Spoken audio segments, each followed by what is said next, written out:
बिथांमोननिसिम आंनि साबायखरखौ होनाय थाबाय।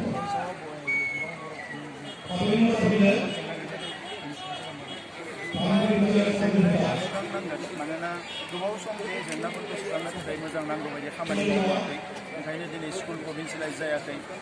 स्कुल बिल्डिं नांगौ टिचार्सफोरनि साख्रिया रेगुलार जायाखै गोबां जेंना दङ दा बेफोरखौ मोनफा मोनफा सुस्रांनांगोन बेफोर सुस्रांनो हायै जेंना नङा सुस्रांनो हानाय जेंनाया दं आरो आं आसा फारियो बेखौ जोङो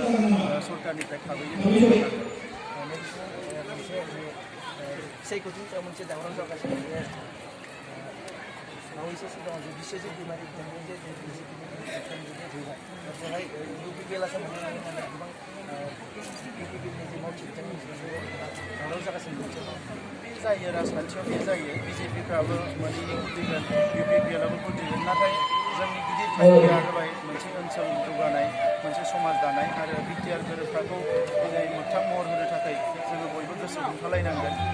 बिजेपिनि समावनो एनडिएनि समावनो बिटिआर गोरोबथाया जादों दा बे गोरोबथाखौ इमप्लिमेन्ट खालामनो थाखाय जों मोनसे गिभ एन्ड टेक पलिसिजों बाखिखिनि जफाखौ जोङो मावफुंनांगोन जोंहा एनडिएपिखौ जेलनिफ्राय बरनजोबनांगोननि हाबाफारि जोंनि आखायाव दङ दायो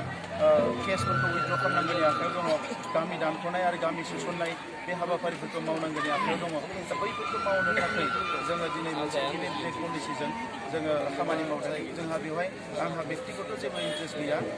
आंनि गोबां बिबानगिरिफोरखौ गोबां जिल्लायाव इलेक्सन गेलेनो खाबु होनो हायैनि थाखाय आंबो गोसोआव दुखु मोनदों नाथाय बे मोनसे गिदिरथार थांखिखौ होसोनायाव सोरबा सोरबाया एफा एनै खस्थ' मोननांगौ राजखान्थियाव जाखायो बे गोदान खोथा नङा।